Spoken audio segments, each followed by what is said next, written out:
पाकिस्तान के आतंकवाद से ट्रंप के टैरिफ तक ब्रिक्स देशों के घोषणा पत्र में यह 4 बड़े संदेश दिए गए। सब कुछ आपको बताएंगे विस्तार से। नमस्कार, आप देख रहे हैं न्यूज 18 का डिजिटल प्लेटफॉर्म। मैं हूं आपके साथ श्रुति श्रीवास्तव। ब्राजील के शहर रियो डी जेनेरियो में ब्रिक्स देशों का शिखर सम्मेलन जारी है। ऐसे में ब्रिक्स नेताओं ने एक घोषणा पत्र जारी करके सीमा पार आतंकवाद की कड़ी निंदा की। अमेरिकी राष्ट्रपति डोनाल्ड ट्रंप के अंधाधुंध आयात शुल्क यानी टैरिफ और ईरान पर हाल ही में इजरायली अमेरिकी हमलों पर निशाना भी साधा। भले आतंकवाद के मुद्दे पर घोषणा पत्र में किसी खास देश का नाम नहीं लिया गया, लेकिन पहलगाम हमले की कड़े शब्दों में निंदा और सीमा पर आतंकवाद का संदर्भ बता रहा है कि इशारा पूरी तरह से पाकिस्तान पर केंद्रित रहा। तो चलिए आपको बताते हैं कि ब्रिक्स देशों के इस रियो डी जेनेरियो घोषणा पत्र से किसे और क्या संदेश देने की कोशिश की गई। फिर से साफ कर दें कि घोषणा पत्र में पाकिस्तान का सीधे नाम नहीं लिया गया, लेकिन उसकी पोल खोलने के लिए कुछ छोड़ा भी नहीं गया है।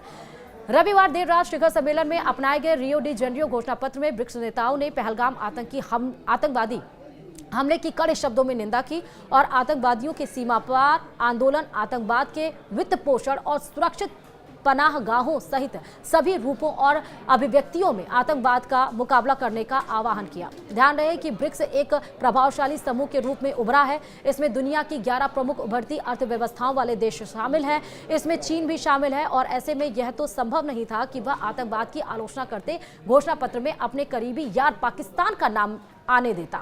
इसके बावजूद पहलगाम आतंकी हमले के साथ साथ आतंकवाद पर इतना कड़ा स्टैंड भारत के दबदबे और उसके पहल का सबूत देता है। इस घोषणा पत्र के आने के पहले वैश्विक शासन में सुधार विषय पर सत्र को संबोधित करते हुए पीएम मोदी ने पूरी दुनिया को साफ साफ मैसेज दिया कि भारत आतंकवाद पर समझौता करने को तैयार नहीं। पहलगाम जैसे कोई आतंकी हमला सिर्फ भारत पर हमला नहीं, यह पूरी मानवता पर हमला है। ब्राजील, रूस, भारत, चीन और दक्षिण अफ्रीका सहित इन 11 उभरते देशों में दुनिया की लगभग आधी आबादी और वैश्विक आर्थिक उत्पादन का 40% हिस्सा है। भले अन्य मुद्दों पर यह गुट काफी हद तक बटा हुआ है, लेकिन अब उग्र अमेरिकी नेता और उनके टैरिफ युद्ध की बात आती है तो इन देशों को साथ आने का एक कॉमन ग्राउंड मिल जाता है। उन्होंने अपने घोषणा पत्र में अमेरिका और ट्रंप का बिना नाम लिए आलोचना की। घोषणा पत्र के अनुसार ब्रिक्स सदस्यों के एक तरफा टैरिफ में वृद्धि के बारे में गंभीर चिंता व्यक्त करते हुए कहा कि टैरिफ से वैश्विक अर्थव्यवस्था को नुकसान पहुंचाने का खतरा है। ब्राजील, भारत और सऊदी अरब जैसे अमेरिकी सहयोगियों को देखते हुए घोषणा पत्र में किसी भी बिंदु पर अमेरिका या उसके राष्ट्रपति की नाम लेकर आलोचना नहीं की गई।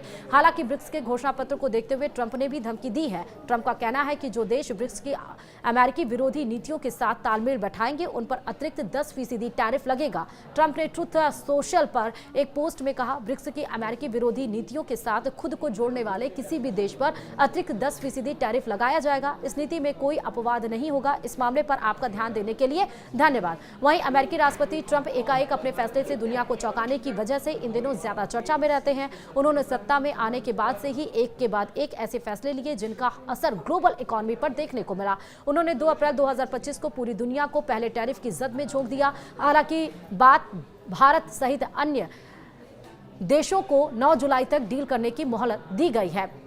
वहीं अमेरिका और भारत के बीच मिनी ट्रेड डील अपने अंतिम चरण में है। मीडिया रिपोर्ट्स की माने तो आने वाले 24 से 30 घंटों में इस पर फैसला होने की उम्मीद है। हालांकि ट्रेड डील से पहले ही ट्रंप ने फिर से एक बार ब्रिक्स देशों को टैरिफ की धमकी दी है। फिलहाल डील कब साइन होगी और कैसे पैमाने पर होगी, इस पर अभी ऑफिशियली जानकारी नहीं दी गई है।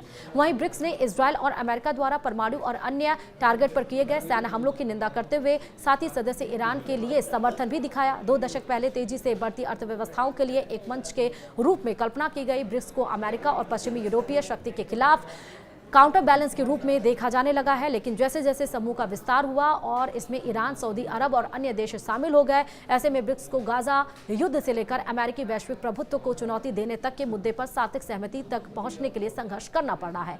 इससे एक उदाहरण से आप समझ सकते हैं, जैसे ब्रिक्स देशों ने अपने घोषणा पत्र में सामूहिक रूप से इजरायल फिलिस्तीनी संघर्ष के शांतिपूर्ण 2 राज्य समाधान का आह्वान किया। हालांकि तेहरान की लंबे समय से स्टैंड रहा है कि इजरायल का कोई हक नहीं बनता, उसे खत्म कर दिया जाना चाहिए। न्यूज एजेंसी एफएफपी की रिपोर्ट के अनुसार एक ईरानी राजनयिक सूत्र ने कहा कि उनकी सरकार ने अपनी आपत्ति को मेजबान ब्राजील को दिया था, फिर भी ईरान ने इस घोषणा पत्र की सिरे से खारिज कर दिया, बल्कि इसे अपना साइन कर दिया। इस साल के शिखर सम्मेलन का राजनीतिक प्रभाव चीन के शी जिनपिंग की अनुपस्थिति से कम माना जा रहा है। शी जिनपिंग राष्ट्रपति के रूप में अपने 12 वर्षों में पहली बार बैठक में शामिल नहीं हुए। ऐसा नहीं है कि चीनी नेता ही ऐसे बड़े नाम थे जो इस शिखर सम्मेलन से अनुपस्थित रहे। यूक्रेन में युद्ध अपराधों युद्धों के आरोपी बन चुके रूसी राष्ट्रपति व्लादिमीर पुतिन ने भी दूर रहने का विकल्प लिया और वीडियो लिंक के जरिए इसमें भाग लिया। सम्मेलन में पुतिन ने समकक्षों के साथ ही कहा कि ब्रिक्स वैश्विक शासन में एक प्रमुख खिलाड़ी बन गया है, यानी कि पाकिस्तान से लेकर रूस और इजराइल, रशिया, यूक्रेन, टैरिफ, इन सब का जिक्र किया गया है। वीडियो में इतना ही। नमस्कार।